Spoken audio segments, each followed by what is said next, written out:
जय जोहार, हेलो, नमस्ते। मैं जय आप सभी का आईए ट्यूटोरियल के इस यूट्यूब चैनल पर हार्दिक स्वागत करता हूँ। आज की क्लास में हम सबसे पहले वो क्वेश्चन देखेंगे जिसे आपसे भेजा गया है और आपके द्वारा बनाया नहीं गया। ठीक, पहला क्वेश्चन देखते हैं क्या दिया हुआ है। यदि किसी वस्तु के मूल्य में 20% ह्रास होता है और फिर नए मूल्य में 25% वृद्धि होती है तो मूल्य में नेट परिवर्तन कितना होगा। ठीक, क्वेश्चन आप सभी समझ आ गया होगा। क्या बोला गया है, यदि किसी वस्तु के मूल्य में 20% का ह्रास होता है और फिर 25% की वृद्धि होती है तो मूल्य में कितना परिवर्तन होगा, हमें ज्ञात करना है। माना कि जो वस्तु है उसका मूल्य 100 रुपीज है। ठीक, अब क्वेश्चन में बोल रहे हैं आपको 20% का क्या हो गया, कमी हो गया। मतलब कि 100 उसका मूल्य है, 20% का कमी मतलब 100 माइनस 20%। इसको जब आप सॉल्व करोगे क्या आ जाएगा आपका 80। 100 रुपए का वस्तु 80 रुपए का हो चुका है। इसके बाद क्वेश्चन बोल रहे 25% का वृद्धि होती है। मतलब जो 80% है इसमें मैं 25% क्या कर दूंगा, बढ़ा दूंगा। तो मुझे क्या मिलेगा 80 ब्रैकेट में 100 प्लस 25, 25% बढ़ाना है परसेंट।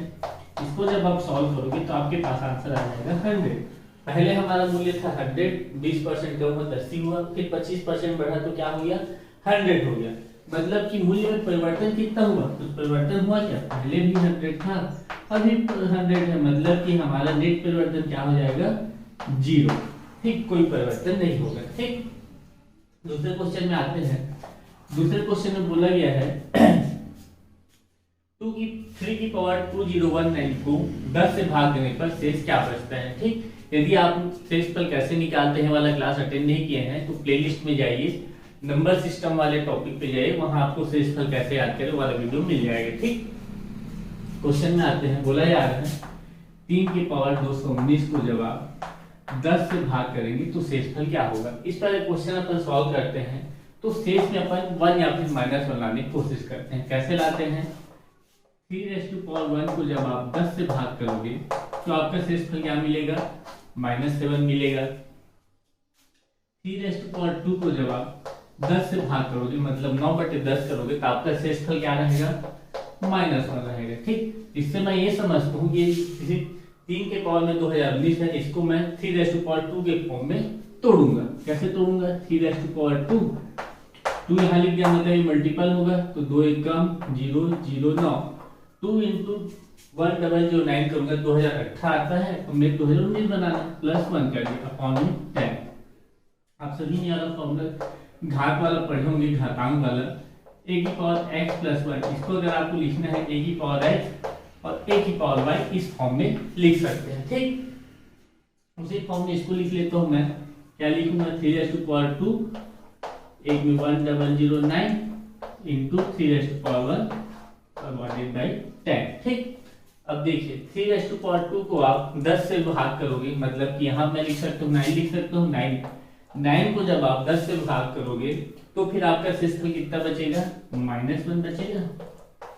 ऊपर में 1009 इधर को मैं 3/10 ही लिखता हूँ। ठीक, -1 को जब -1 के पावर में 1009 है मतलब -1 को 1009 बार मल्टीप्लाई करोगे तो आपको क्या मिलेगा, -1 मिलेगा इंटू 3/10 मतलब कि -3/10।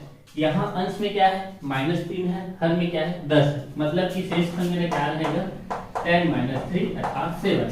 ठीक, अगर यहाँ पे 3 में प्लस में मिलता है तो मेरा शेषफल डायरेक्ट 3 ही रहता है।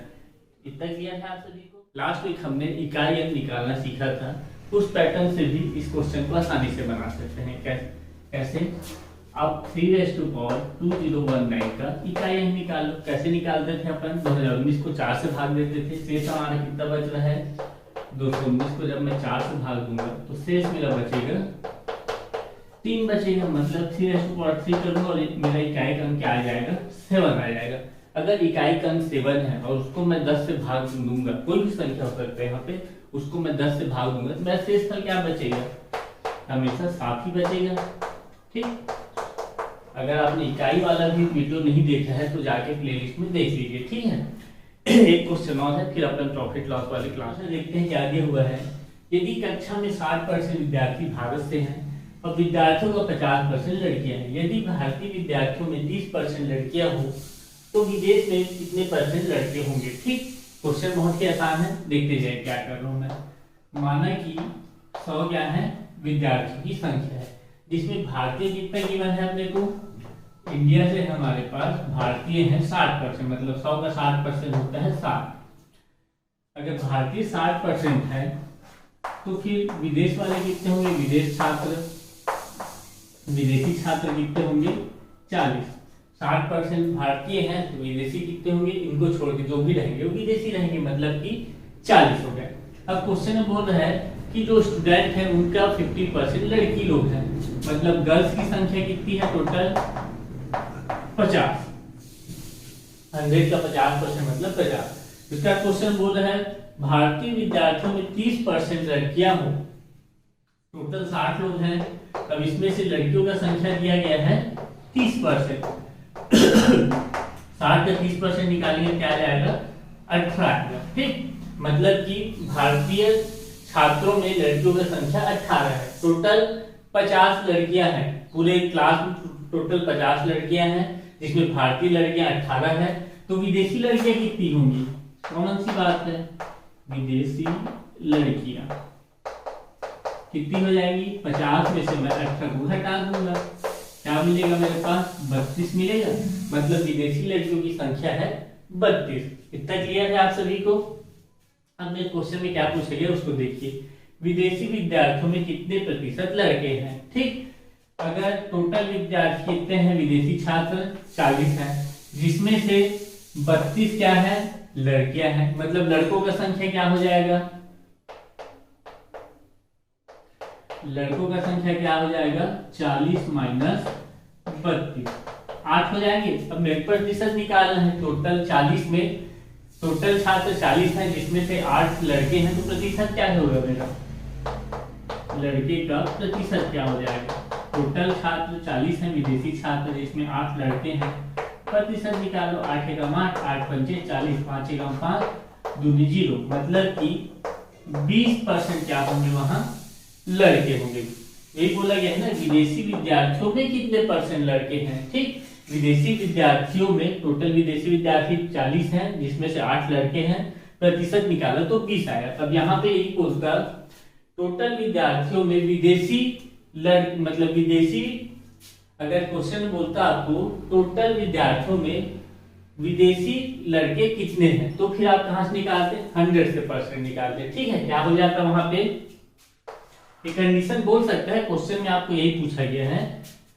टोटल विद्यार्थियों में विदेशी लड़के कितने प्रतिशत हैं, टोटल विद्यार्थी कितने हैं 100, विदेशी लड़के कितने हैं 8। अब इसका आप परसेंट निकाल लीजिए, क्या हो जाएगा 8% विदेशी लड़के हैं। अब क्वेश्चन में पूछा जाता टोटल विद्यार्थियों में कितनी विदेशी लड़कियां हैं, कितने परसेंट विदेशी लड़कियां हैं, विदेशी लड़कियों की संख्या है 32, मैंने निकाला है कहाँ पे, यहाँ पे ना 32, टोटल छात्र 100, इसका परसेंट निकाल लो, मतलब कि 32% क्या है विदेशी लड़कियां हैं। अब यही पूछता कितने परसेंट भारतीय लड़कियां, मतलब टोटल विद्यार्थियों में से कितने परसेंट भारतीय लड़कियां हैं, तो वहां क्या कर सकते हैं 18 टोटल लड़कियां हैं भारतीय, टोटल स्टूडेंट 100 इंटू 100, मतलब कि आपके पास 18% क्या हो गए भारतीय लड़कियां हो गए टोटल स्टूडेंट के। ठीक, यहां से आपको जो पूछता वो निकाल सकते थे। ठीक है दोस्तों, अब प्रॉफिट एंड लॉस के क्वेश्चन देख लेते हैं। क्या लिखा हुआ है, एक टायर को बेचने पर क्रय मूल्य का 1/3 लाभ होता है, यदि विक्रय मूल्य 240 रुपए हो तो क्रय मूल्य हमें याद करना है। ठीक, कोई भी टायर है उसको बेच रहे कोई आदमी, तो उसको लाभ कितना हो रहा है क्रय मूल्य का 1/3। मैं मान लेता हूँ, माना कि वस्तु का क्रय मूल्य क्या है 100%। ठीक, वस्तु का क्रय मूल्य क्या है 100%, और लाभ कितना हो रहा है उसको, लाभ उसको हो रहा है क्रय मूल्य का 1/3 भाग, मतलब कि 100/3% उसको क्या हो रहा है लाभ हो रहा है। ठीक, हम सभी को पता है कि लाभ कब होता है, जब मैं ज्यादा में बेचूं और कम में खरीदूं, मतलब लाभ का फॉर्मूला क्या जानते हैं अपन, विक्रय मूल्य माइनस क्रय मूल्य, selling price minus CP cost price, है ना, विक्रय मूल्य माइनस क्रय मूल्य हमारा क्या है लाभ का फॉर्मूला है। लाभ कितना हुआ है 100/3%, सेलिंग प्राइस क्या है, अभी इसको सेलिंग प्राइस में रहने देता हूं, क्रय मूल्य क्या है हमारा 100%। ठीक, तो सेलिंग प्राइस मेरा क्या आ जाएगा 100/3 प्लस 100, ये परसेंट में है दोनों, मतलब कि मेरा सेलिंग प्राइस आ गया 400/3%।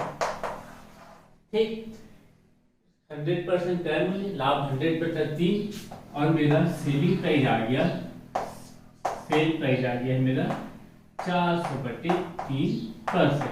ठीक, कितना किया है।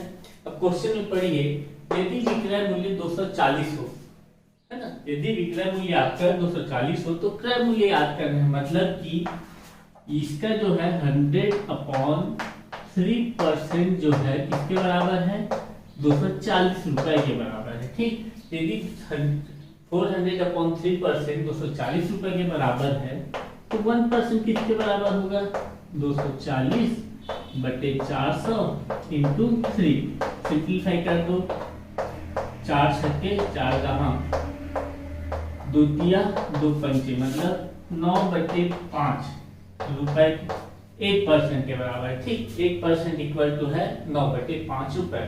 अब हमको क्या निकालना, क्या है इसमें, क्रय मूल्य याद करें। क्रय मूल्य हमारा क्या है, 100%, 1% में पता है, तो क्रय मूल्य क्या हो जाएगा, 9/5 इंटू 100, मतलब कि 5 एकम 2 0, 180 रुपए हमारा क्या हो जाएगा, क्रय मूल्य हो जाएगा। अगर क्वेश्चन में बोलता उसको लाभ कितना हुआ है, तो आप क्या निकालते, 100/3%। लाभ को निकाली दे तो मैं 100/3%, क्या हो जाएगा, 1% हमारा 9/5 है, तो 100/3% क्या हो जाएगा, 100/3% क्या हो जाएगा, 3 एकम 3 तिया 20, मतलब कि उसको 60 रुपए का क्या हो जाएगा, लाभ हो जाएगा। नहीं तो ऐसे भी निकाल सकते थे, किसी वस्तु का विक्रय मूल्य 240 गिवन है, क्रय मूल्य 180 आ गया है, 240 में से 180 घटाएंगे तो क्या आ जाएगा, आपका 60 आ जाएगा। ऐसे भी आप लाभ निकाल सकते थे। ठीक है, ये तो अपन 100% से बना है ना। अगर सिंपली बनाना है तो कैसे करेंगे अपन,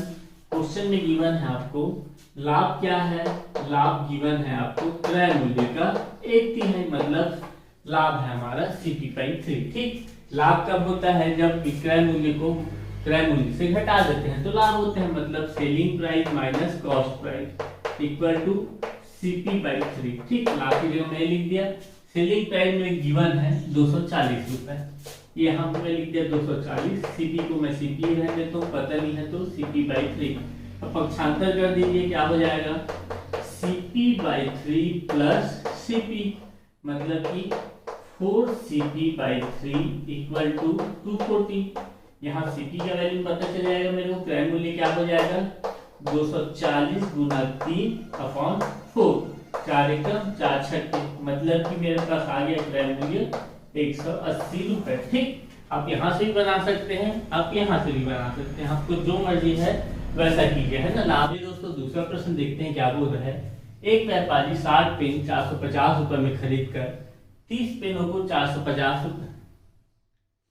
चलिए दोस्तों दूसरा प्रश्न देखते हैं क्या बोल रहा है। एक व्यापारी 60 पेन 450 रुपए में खरीद कर 30 पेनों को बेचने पर 5 पेनों के विक्रय मूल्य के बराबर हानि होती है। लाभ या हानि परसेंट आपको याद करना है। ठीक, क्वेश्चन आसान है, बस जो बोला गया है उसको आपको समझने का देरी है। बनाना चालू करते हैं। गिवन है 60 पेनों का क्रय मूल्य। ठीक, 60 पेनों का क्रय मूल्य क्या गिवन है, व्यापारी कितने खरीदता है, 450 रुपए में। क्लियर, तो एक पेन का विक्रय मूल्य क्या हो जाएगा, एक पेन का कॉस्ट प्राइस हो जाएगा 450/60, मतलब कि 15/2 रुपए। ये क्या हो गया, एक पेन का क्रय मूल्य हो गया। क्लियर, अब क्वेश्चन में जो बोले हैं उसको ध्यान से पढ़िए। ठीक, इसको अपन इक्वेशन के फॉर्म में लिखने वाले हैं अपन। एक बार आप पढ़िए क्या लिखा हुआ है।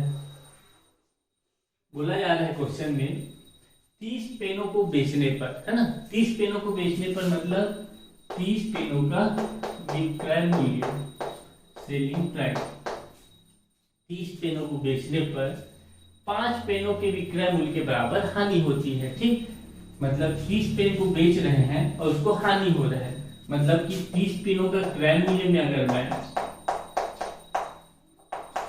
30 पेनों के क्रय मूल्य में अगर मैं 5 पेनों के विक्रय मूल्य को घटा दूं तो मेरा इक्वेशन सेटिस्फाई हो जाएगा।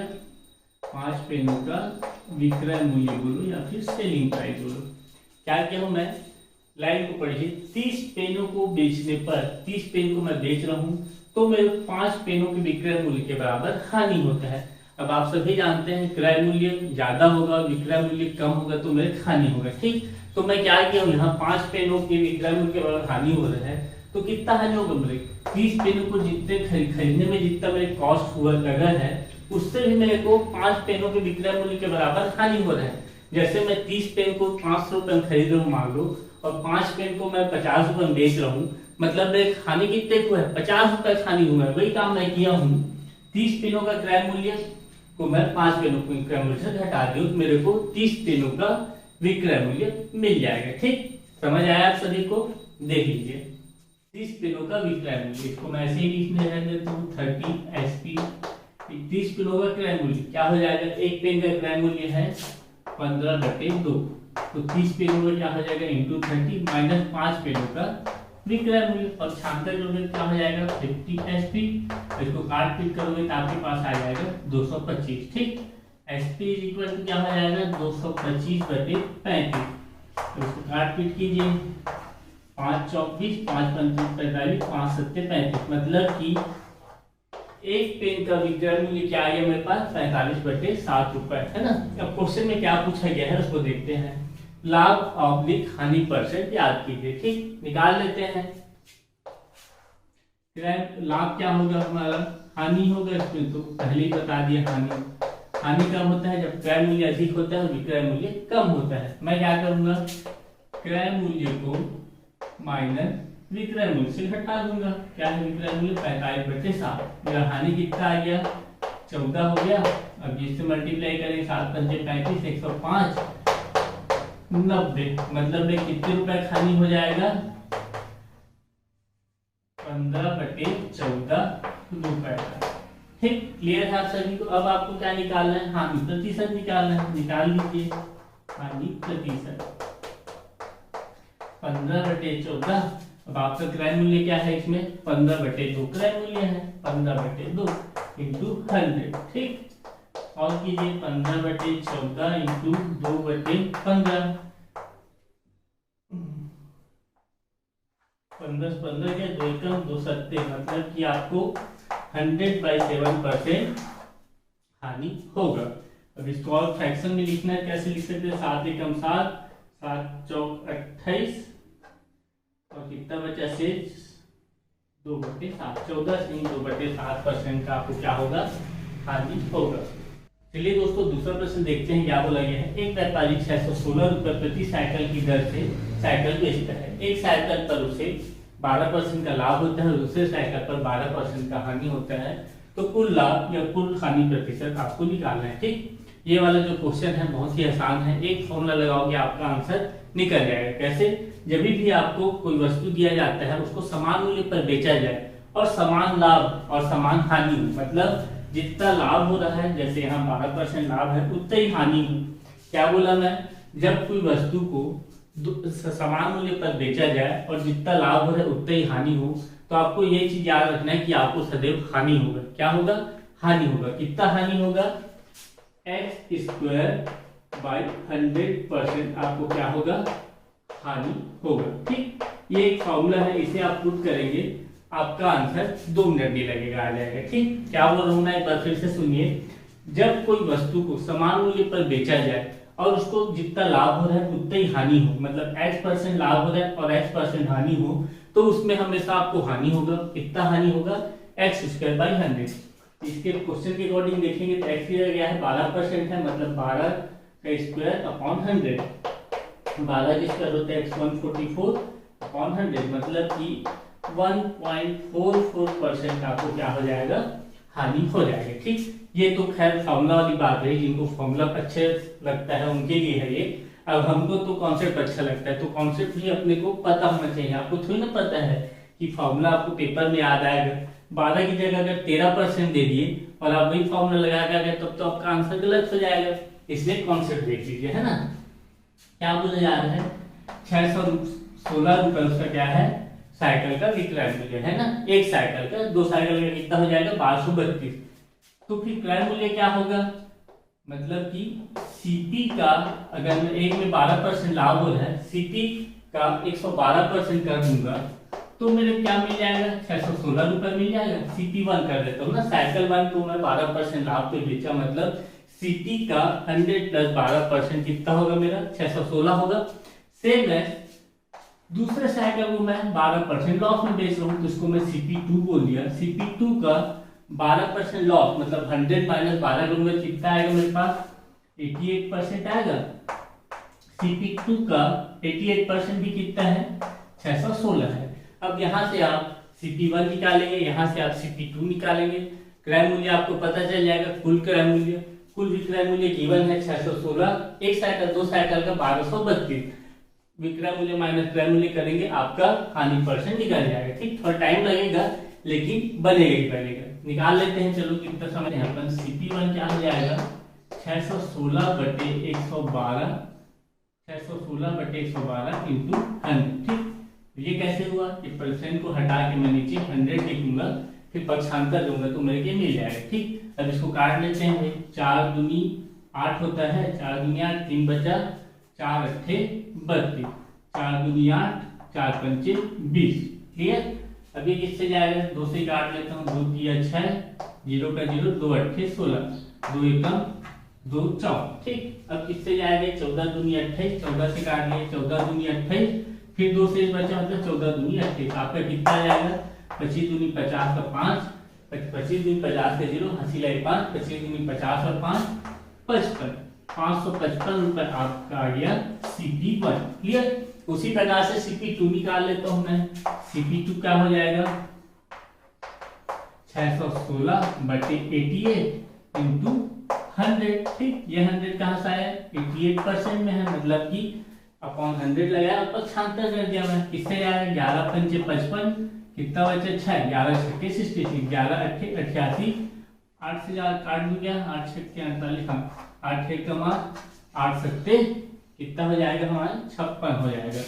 CP2 का वैल्यू मेरा आ गया 700। ठीक, CP1 मेरा 550 है, CP2 700 है, मतलब कि टोटल क्रय मूल्य मेरा क्या हो जाएगा, टोटल CP 550 प्लस 700, मतलब हो गया ये 7 5 1200, 1250 रुपए मेरा क्या हो गया, क्रय मूल्य हो गया। अब बेच कितने में हूं मैं, total SP selling price, total बेच कितने में हूं, एक 616 में, तो 2 टुक साइकिल है, दोनों बेचूंगा, मैं बेचूंगा 1232 रुपए में। ठीक, आपने खरीदा है 1250 रुपए में, आपने बेच रहा है 1232 रुपए, मतलब क्या होगा, आपको हानि होगा। तो हानि क्या हो जाएगा मेरे को, कितने रुपए हानि हो जाएगा, 1250 माइनस 1232 रुपए का, मतलब कि 18 रुपए हानि होगा। अब मैं क्या निकालना है, प्रतिशत निकालना है। कोई बड़ी बात है क्या प्रतिशत निकालना, हानि परसेंट इक्वल टू होता है जो भी हानि हुआ है वो अपॉन में क्रय मूल्य, और मैं परसेंट निकालना है तो इंटू 100। हानि मेरे को है कितना, 18 रुपए का, 18 लिखिए।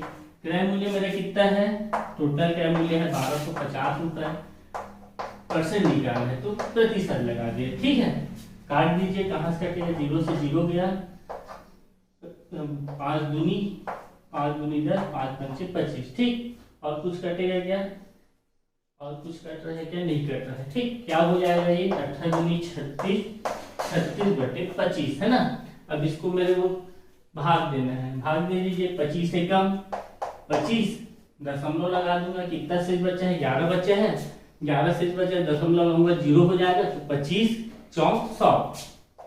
फिर कितना शेष बचा, 10 शेष बचा, फिर जो लगाऊंगा क्या मिल जाएगा मेरे को, 25 4 100, मेरा 1.44% आ गया। ठीक, यहाँ से आपको 2 मिनट में आ गया था, यहाँ थोड़ा टाइम लगा है, अब मर्जी आपका है, आप किसको बनाना चाहते हैं। आपको अगर ये वाला फॉर्मूला थोड़ा याद आ जाता है एग्जाम हॉल में, अगर समान वस्तु है, समान मूल्य में बेचा जा रहा है, जितना लाभ हो रहा है उतना हानि हो रहा है, तो आप तुरंत फॉर्मूला लगाइए और आंसर लाइए। लेकिन बाई चांस आपको याद नहीं आए तो आप क्या करेंगे, तो पूरा पहले क्रय मूल्य लगाइए, निकालिए, फिर दूसरे साइकिल क्रय मूल्य निकालिए, दोनों साइकिल क्रय मूल्य को जोड़िए, फिर विक्रय मूल्य पता है आपको, फिर उसको देखते हुए आप हानि हो रहा है कि लाभ हुआ है, इसको निकाल के आप निकालेंगे हानि प्रतिशत। ठीक है, ये दोस्तों दूसरा प्रश्न देख लेते हैं। यागी वन है, 8000 के प्रति लागत पर 2 रेडियो खरीदा गया, एक को 15% लाभ पर बेचा गया व दोनों को बेचने पर 3% का लाभ हुआ।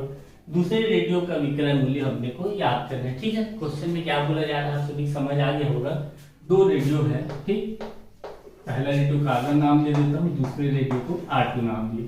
ठीक, दोनों का क्रय मूल्य कितना है, 8,000 रुपए में खरीदा गया प्रति लागत ना, मतलब एक को 8,000 रुपए में और दूसरे को 8,000 रुपए में। ठीक, पहले रेडियो को बेचने पर 15% का क्या होता है, लाभ होता है, क्वेश्चन में गिवन है। तो उसका विक्रय मूल्य क्या हो जाएगा, 8,000, विक्रय मूल्य हो जाएगा 100 + 15%। क्लियर आप सभी को। और वो क्वेश्चन में बोला गया है दोनों रेडियो को बेचने पर 3% का लाभ होता है। ठीक, रेडियो 2 के बारे में कुछ चर्चा नहीं किया गया है। दोनों रेडियो को बेचने पर उसे कितने का लाभ होता है, टोटल सीपी का 3% का लाभ होता है। ये मतलब कि क्या क्यों अभी तक मैं उसको आपको भी बता देता हूँ। दो रेडियो है, 8,000 रुपए लागत है। ठीक, रेडियो 1 8,000 मिल गया, रेडियो 2 8,000 मिल गया, CP1 और ये क्या हो जाएगा उसका CP2। पहले रेडियो पर 15% का लाभ हुआ, मतलब 8,000 में लिया था, 15% का लाभ हुआ मतलब 100 + 15%। ठीक, दूसरे रेडियो के बारे में चर्चा नहीं किया गया है, उसको लाभ हुआ कि हानि हुआ, उसके बाद बोला गया है दोनों रेडियो को बेचने पर 3% का लाभ हुआ। ये दोनों बेचा तो टोटल विक्रय मूल्य है ना, यहाँ SP1 लिखो मतलब पहले रेडियो का विक्रय मूल्य, SP1 CP1 लिखो मतलब पहले रेडियो का क्रय मूल्य, यहाँ पे SP1 लिखो मतलब ये कुल विक्रय मूल्य है। तो कुल विक्रय मूल्य क्या हो जाएगा, CP × 100 + 3%। ठीक, यहाँ CP किसको डिनोट करेगा, CP1 + CP2 मतलब कुल क्रय मूल्य को, है ना, कितना हो जाएगा, 16,000 हो जाएगा। लेकिन यहाँ पे ये पता करना है कि दूसरे रेडियो बेचने पर में एक लाभ हुआ कि हानि हुआ। माना कि दूसरा रेडियो बेचने पर व्यापारी को X% का लाभ या हानि हुआ है। ठीक, X% का लाभ हुआ या हानि हुआ है, ये मैं मान लेता हूँ। ठीक, कैसे लिखूंगा इसको मैं, सेलिंग प्राइस रेडियो 2 का 8,000 ब्रैकेट में 100 + X%। ठीक, अब देखिए यहाँ पे X का वैल्यू अगर मेरे को प्लस में मिल जाता है तो मेरे को लाभ होगा, माइनस में मिल जाता है तो हानि होगा। जैसे ही मेरे को X का वैल्यू 20 मिल गया, +20 मतलब कि मेरे को 20% का लाभ हो रहा है दूसरे रेडियो बेचने पर। अगर मेरे को X का वैल्यू -20 मिल गया मतलब मेरे को 20% का हानि हो रहा है। ठीक, सॉल्व कर लेते हैं। आप सभी को समझ आना चाहिए मैं क्या बोल रहा हूँ। ये वाला जो है टोटल SP है ना, ये टोटल SP है। टोटल SP मेरा क्या हो जाएगा, SP1 + SP2। ठीक, इसको ही नोट कर दो ना उधर। CP हमारा टोटल क्या हो जाएगा, CP1 + CP2। ब्रैकेट में क्या है 100 + 3, 103% तो उसको लाभ हुआ है, परसेंट है इसको हटाऊंगा तो फॉर्म 100 लगा दूंगा। SP1 SP2, SP1 हमारे क्या है 8,000 ब्रैकेट में 115%, परसेंट का मैं 100 लगा दिया। SP2 में क्या निकाला हूँ 8,000 ब्रैकेट में 100 + X%। ठीक, CP1 और CP2 क्या होगा, CP1 मेरा 8,000, CP2 8,000 मतलब 8 8 16,000, 16,000 × 103%। क्लियर है आप सभी को। 100 को मैं हटा देता हूँ सभी से ना, यहाँ से 100 कैसे कैंसिल होगा, इसका एलसीएम लूंगा 100 ही आएगा, इधर भी दोनों पक्षों में हर में 100 है, 100 काट दिया मैं। अब क्या होगा देखिए, 8,000 कॉमन ले लेता हूँ, 8,000 कॉमन ले लिया, अंदर कितना बचा 115 + 100 + X, इधर क्या बचेगा 16,000 × 103।